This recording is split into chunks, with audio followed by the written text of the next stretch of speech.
Euh, on écoute Thierry Marc qui n'a pas eu présent aujourd'hui, donc pour présenter, pour faire l'introduction du MEF. Florian Mazzoni et Bruno vont présenter effectivement le contenu de Social Selling. Sachez que vous êtes intéressé pour participer à ces formations. Il y a une prise en charge de la GFIS toujours à hauteur de 3 500 par entreprise. Donc, c'est atteint de l'or par an et par entreprise. Donc, n'hésitez pas à revenir vers nous. On laissera nos adresses, tout ce qu'il faut pour que vous puissiez revenir vers nous si besoin et si vous êtes intéressé pour aller plus loin que ce que Florian et Bruno vont vous présenter. La parole à Florian. Bonjour, enchanté, Florian Mazzoni. Je suis expert digital depuis plusieurs années et je vous accompagne, les entreprises, dans votre montée en compétence sur le numérique. Alors, j'ai travaillé 10 ans sur mes propres sites internet, donc j'ai une grosse culture ROI, retour sur investissement. C'est un petit peu le thème qu'on va évoquer aujourd'hui, voire même c'est beaucoup le thème qu'on va évoquer aujourd'hui, puisqu'on va évoquer les réseaux sociaux ensemble et on va évoquer les différentes méthodes que l'on peut utiliser pour avoir de la visibilité sur les réseaux sociaux, mais j'y reviendrai un petit peu après. Voilà, je passe 70% de mon temps à accompagner les entreprises, 30% dans les centres de formation. Je suis responsable pédagogique de la licence Web Analytics au CNAM. Et c'est ce côté-là qui fait un petit peu ma spécificité, c'est que je vais vous accompagner, hein, on va aller ensemble vers une montée en compétences, une maîtrise des outils, une compréhension surtout des outils parce que on a des outils qui sont très accessibles, de plus en plus accessibles, et on doit absolument comprendre le fonctionnement. Christine Vounatsos, qui est parmi nous, ne dirait pas le contraire, mais son adage, c'est faire faire sans savoir faire, c'est laisser faire. Donc l'idée, c'est d'arrêter hein, de laisser faire et de reprendre en main ces outils. Bruno Chomérac, qui est le responsable de Dinabuy, va nous faire un petit retour d'expérience, hein, puisque on a travaillé ensemble sur ce type de méthode, le social selling, et il pourra vous faire un petit retour d'expérience sur l'accessibilité de l'outil et la faisabilité de la mise en place de ces outils. Voilà.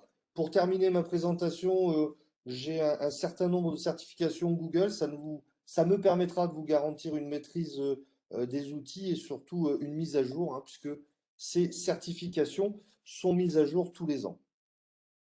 Voilà, je vais commencer assez rapidement sur une petite présentation. On va contextualiser le social selling à travers les outils numériques et notamment les outils qui ont une particularité. Ce sont les outils qui vont générer du flux de visiteurs. Alors, si vous le permettez, je vais vous prendre votre écran. Vous me dites quand ça fonctionne?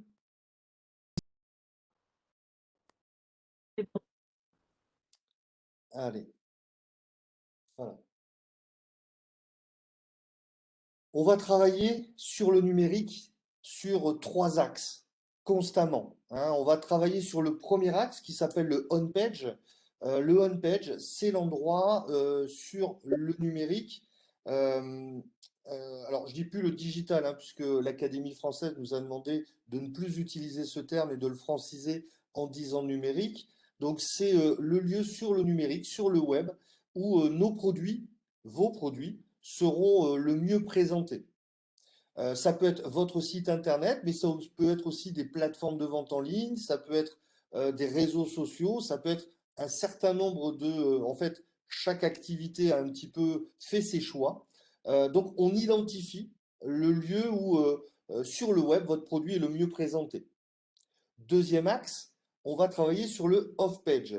Le off-page, c'est quoi? C'est le fait de générer du flux de visiteurs vers votre on-page, le but étant de présenter vos produits ou vos prestations à un maximum de visiteurs.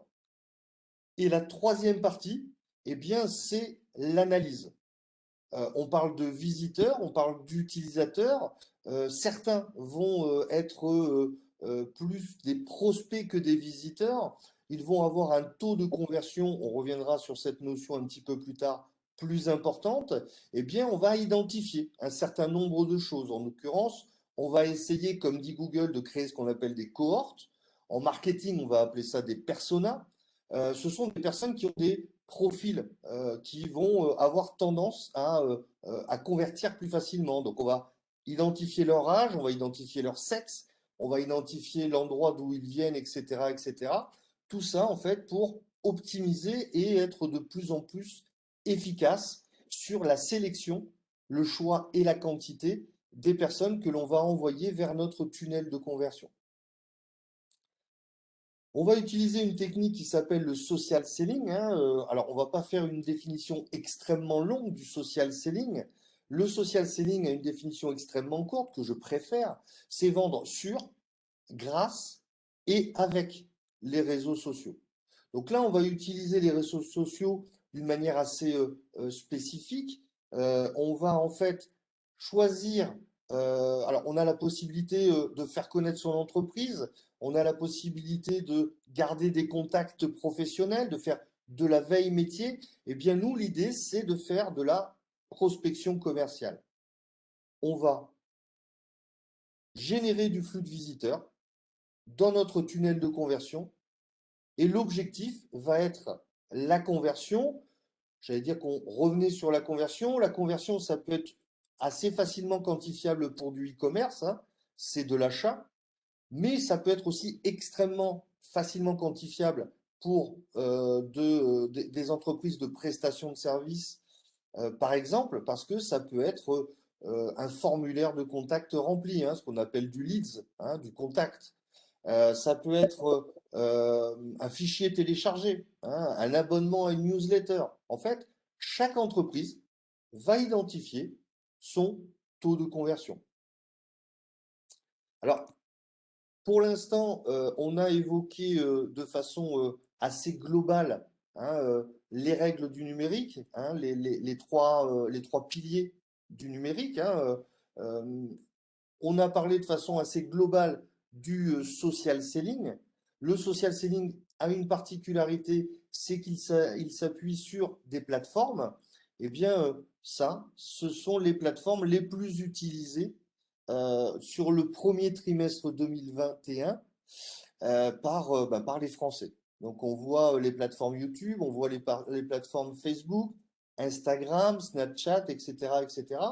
Euh, il y en a une qui est particulièrement utilisée par les décideurs, c'est LinkedIn. LinkedIn est de plus en plus utilisé pour s'adresser à des personnes qui sont en activité, hein. C'est des personnes sur lesquelles on va pouvoir faire des filtres de profil qui vont être assez intéressants et que l'on va pouvoir capter de façon assez spécifique. Cette plateforme, je vais la prendre comme exemple sur le social selling parce qu'elle est particulièrement bien adaptée au social selling, mais ce n'est qu'un exemple, hein. On peut utiliser cette stratégie de social selling sur d'autres plateformes, hein. On va parler de Facebook, on va parler d'Instagram, etc., etc. Donc l'idée de la stratégie de social selling, c'est de présenter un produit. En fait, pardon, on va avoir trois axes, hein. Être visible, se faire repérer et l'approche directe. L'approche directe, on va voir une spécificité dans le social selling qui est une approche contextualisée, hein. Ce n'est pas une approche agressive, c'est une approche plutôt extrêmement douce qui va se faire avec une méthodologie particulière pour identifier les personnes qualifiées et non pas faire de la prospection grand public. Sur LinkedIn, on va d'abord travailler son référencement. Est-ce que l'algorithme de LinkedIn a bien compris ce que nous faisons? Est-ce que l'algorithme a bien compris ce que nous cherchons? Il y a une méthode, en tout cas, il y a un indicateur qui est très peu connu du grand public, qui s'appelle l'indice social selling. L'indice social selling, c'est une note que nous donne LinkedIn sur la performance de notre site internet, pardon, de notre profil. Voilà. De notre profil sur LinkedIn, est-ce que nous sommes performants? Chacun d'entre nous a une note sur 100. Il faut alors la spécificité, je vous l'ai mis là, hein.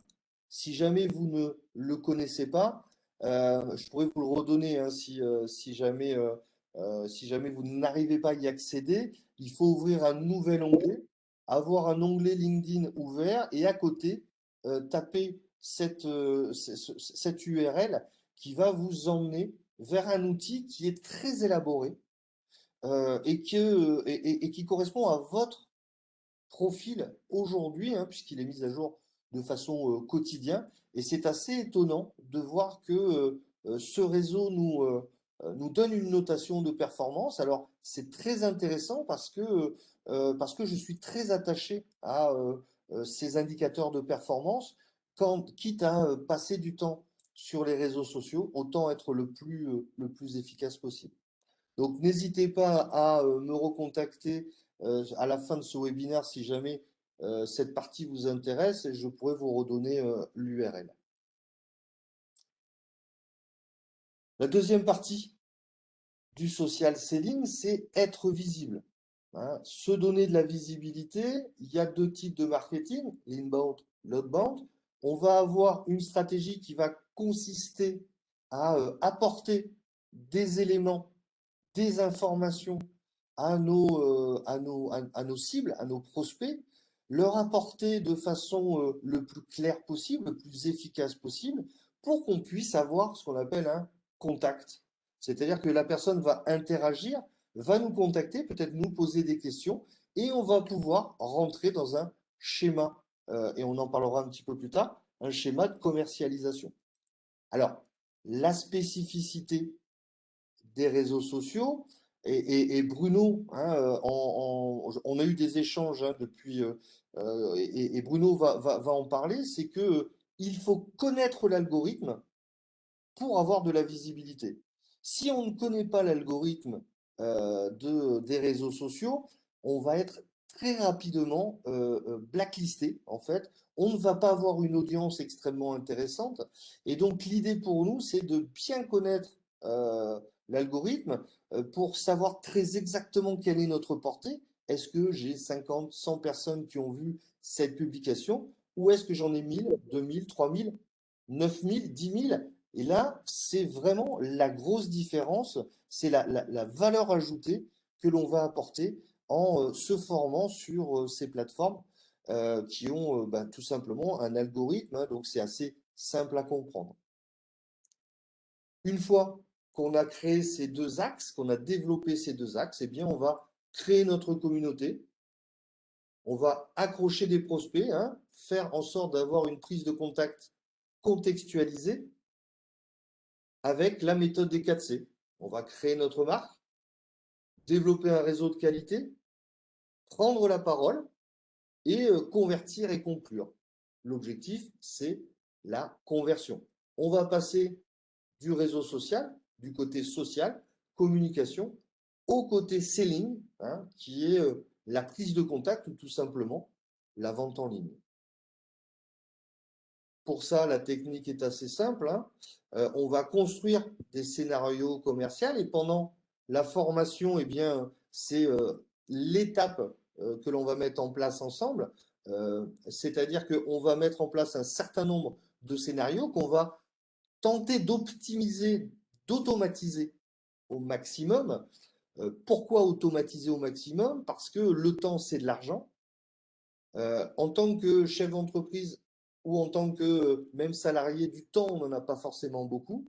Donc, on va essayer d'optimiser les tâches, d'automatiser, pardon, les tâches répétitives pour gagner du temps et être le plus efficace possible. Donc, on va mettre en place une méthodologie de communication avec notre réseau, avec des systèmes semi-automatisés, des messages qu'on va enregistrer. On va comme ça optimiser notre tunnel de conversion. On va l'automatiser, on va mettre en place des schémas qui vont nous aider à augmenter notre taux de conversion.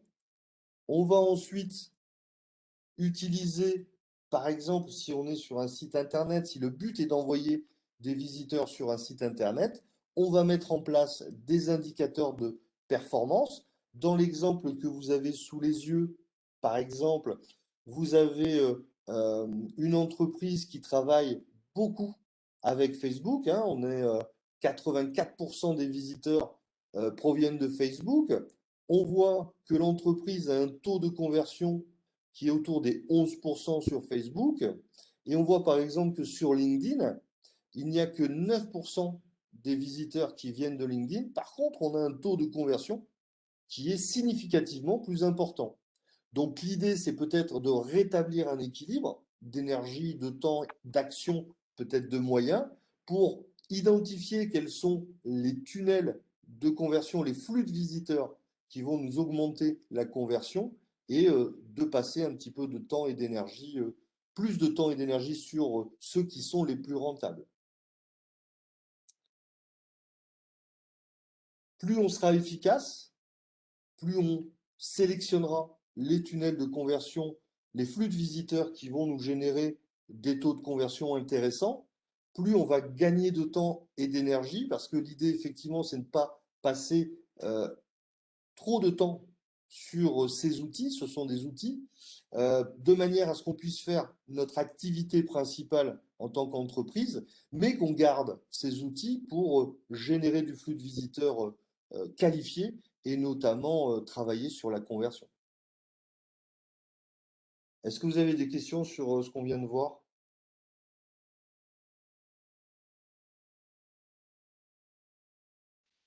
On pourrait faire intervenir Bruno? Avec grand plaisir. Est-ce que, alors, parmi les personnes qui sont là, j'aimerais bien faire un petit. Je ne vois plus personne. Est-ce que vous êtes nombreux à utiliser les réseaux sociaux pour votre entreprise?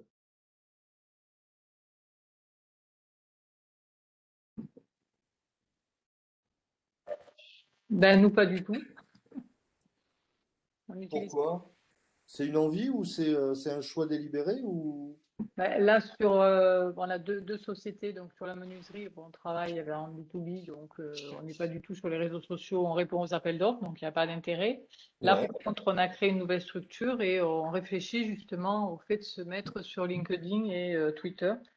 On d'accord. va être sur les établissements de santé, sur l'industrie. Voilà. Donc, essayer de contacter la clientèle comme ça. Ok. Je vois d'autres personnes. Julie? À part Oui, Julie. bonjour, j'ai répondu dans le chat, Ouais. ma connexion est pas terrible, je ne sais pas si vous m'entendez. D'accord. Je vois. Oui, car création d'entreprise et besoin de se faire connaître. Exactement. D'accord. Et Ludovic, surtout LinkedIn. Voilà, tout à fait. Surtout LinkedIn. Après, on est présent aussi sur Facebook et Twitter. Mais pour le Bien sûr. business, c'est surtout LinkedIn. D'accord, d'accord. Donc effectivement, là à ce niveau-là, je vais faire, je vais belle transition, hein, puisque je vais donner la parole à Bruno. Je vais le laisser se présenter. Et effectivement, l'idée effectivement, et notamment par exemple à Julie, hein, on est en création d'entreprise, on a besoin de se faire connaître, mais on n'a pas, on a un certain laps de temps sur lesquels on va pouvoir mettre du temps à disposition sur différents réseaux sociaux. Et donc l'idée, effectivement, c'est de bien calculer, en tout cas mon conseil, c'est limite de se chronométrer sur le temps que l'on passe sur les réseaux sociaux, avoir un petit carnet, et puis comme ça, on va pouvoir identifier le retour sur investissement, c'est-à-dire le nombre de contacts qui sont générés par notre présence sur les réseaux sociaux. Bruno, je te passe la parole. Allez, écoute, je vais essayer d'apporter un témoignage. Déjà, merci au MEDEF dont je suis adhérent pour organiser cet atelier-là. On n'est pas tous des pros des réseaux sociaux. Moi, mon activité à travers Dinabuy, c'est plutôt une activité de réseau physique pour la partie réseau de Dinabuy et une activité de centrale d'achat, puisque notre métier à nous, c'est de fournir des accords cadres pour les petites et les moyennes entreprises. Donc, moi, je connais les réseaux sociaux depuis des années, Viadeo à l'époque, et j'étais sur Viadeo quand j'étais salarié dans une entreprise, parce que je travaillais chez SFR dans les télécoms, et les réseaux sociaux me servaient simplement à être une espèce de CV Tech où je mettais mon CV en ligne, et pendant longtemps, je l'ai utilisé de façon inerte. Et puis, quand j'ai créé ma structure dans la région, à travers la licence de marque de Dynaby que je représente dans la région, donc il a fallu que je voie les choses un petit peu différemment. Et je me souviens très bien d'un jour où j'étais à Paris chez le groupe Malakoff Humanis. D'ailleurs, ils sont aussi membres du MEDEF à travers Jérémy et actifs. J'avais vu un grand panneau à l'entrée quand vous êtes dans des sièges sociaux. J'avais vu un grand panneau à l'entrée, une télé qui défilait. Et puis, je voyais social selling, et je voyais un grand groupe comme Malakoff Humanis qui parlait il y a 5-6 ans de social selling. Donc, je me suis un petit peu intéressé au social selling et j'ai vu que c'était un outil de prospection comme l'a dit Florian, tout à fait intéressant. Donc, bah, je me suis un petit peu intéressé, mais comme moi, je ne suis pas un spécialiste là-dessus, bah, je me suis fait accompagner par Florian. Et bah, c'est marrant, les 3 phases qu'il décrivait tout à l'heure, c'était les 3 phases que je voulais vous expliquer dans l'accompagnement que j'ai eu avec lui. Donc, la première phase, comme être visible, donc on a mis en place des sessions pour comprendre le support, comprendre l'algorithme, qu'est-ce qu'on peut espérer, comment on peut travailler, sur quels réseaux sociaux. Donc, il y a une première phase d'identification avec quelqu'un qui connaît effectivement ces réseaux pour vous orienter là-dessus. L'avantage avec Florian, ben, quand vous arrivez et puis que vous papillonnez sur les réseaux sociaux et que vous êtes tout content parce que vous avez l'impression que vous êtes la star de la piste, il vous calme rapidement en vous disant, essaie de me montrer un post où tu as plus de 1500 vues. Je n'avais pas. Et puis maintenant, le week-end, ben, je l'appelle, je lui envoie un message, je lui dis, t'as vu, j'en ai un 3000, j'en ai un 3000. Et puis, on a regardé un petit peu sur les agences de Dynaby, parce qu'on en a 140 en France. Et il y avait une agence, je trouvais, qui faisait des posts, mais magnifiques. Et puis, au départ, il me dit, regarde le nombre de vues. Et en fait, effectivement, le point fondamental, il est là. C'est-à-dire qu'on est très nombreux à papillonner sur les réseaux sociaux, à essayer de donner du contenu qui nous paraît, nous, être intéressant, mais on ne sait pas du tout comment il est apprécié en face. Et puis on s'aperçoit que de toute façon, à part un réseau de 10, 15, 20, 30 ou un peu plus de personnes, c'est pas visible du tout. Donc moi, la première approche de façon professionnelle avec les réseaux sociaux, c'est ça, c'est cette phase 1, c'est de bien comprendre comment fonctionnent les réseaux. La phase 2, c'est de rendre cohérent son profil. Et là, il y a un travail qui est fait avec la personne qui peut vous accompagner sur bah, comment relooker effectivement votre profil, qu'est-ce qu'il faut utiliser, quelles sont les petites astuces qu'il faut utiliser. Par exemple, renvoyer un lien pour sortir de LinkedIn ou de Facebook, et ben ça n'est pas apprécié par l'algorithme parce qu'effectivement, vous ressortez du réseau. Donc, en mettre une tartine, donc c'est pas très très bon. Donc ça, c'est la phase 2. Et la phase 3, pour moi, dans laquelle on n'est pas encore engagé avec Florian, et on va le faire sur 4 sessions qu'on a prévues ensemble, c'est la méthodologie. C'est vraiment utiliser le social selling sur j'aime bien ce tunnel de conversion, c'est-à-dire la notion de ROI et la notion de tunnel de conversion, c'est-à-dire d'utiliser des outils de façon un petit peu industrielle pour faire en sorte qu'on ne passe pas son temps sur les réseaux sociaux et avoir de vraies connexions et avoir un vrai système d'utilisation. Donc voilà, pour pas trop mobiliser la parole, ça revient à ce que tu disais tout à l'heure, être visible, se faire repérer et avoir une approche directe en prospection, c'est exactement les 3 phases que j'ai retrouvées effectivement dans ce que tu as expliqué. Donc voilà un petit peu ce que je voulais décrire comme retour d'expérience. Aujourd'hui, je suis entre la phase 2 et la phase 3, donc je ne peux pas vous dire, j'ai explosé effectivement mes compteurs au niveau des contenus, mais je vois de belles améliorations, ne serait-ce que par le b.a.-ba à mettre en place. On verra à la phase 3 avec Florian, si tu me fais progresser de façon très importante. Merci de m'avoir on se retrouve.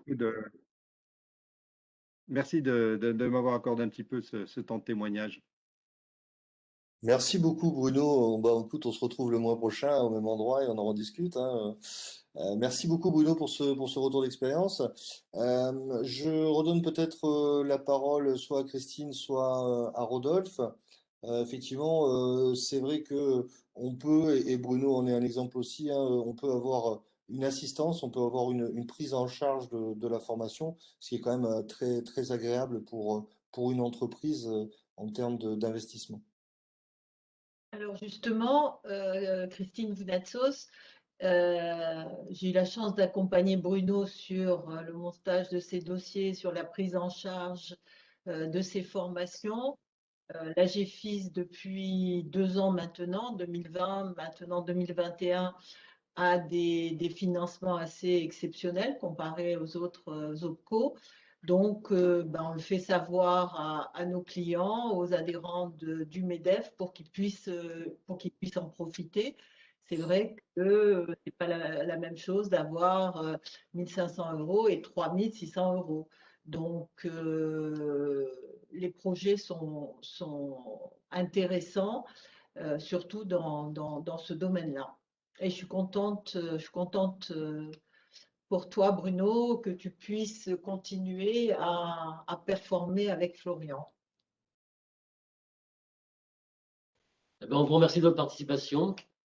Donc, effectivement, les porteurs de ce projet, Mayor, qui est représenté par Christine Bonatsous, et Ofiac, que je représente, n'hésitez pas, le webinaire sera enregistré, vous pouvez sur le site, vous pouvez voir toutes les adresses, et on vous souhaite une bonne journée. Merci beaucoup. Au revoir. Au revoir, Ciao. merci. On a bien respecté le temps. Ouais. Merci Julie. Merci Odile. Merci Pascal. Merci Pascal.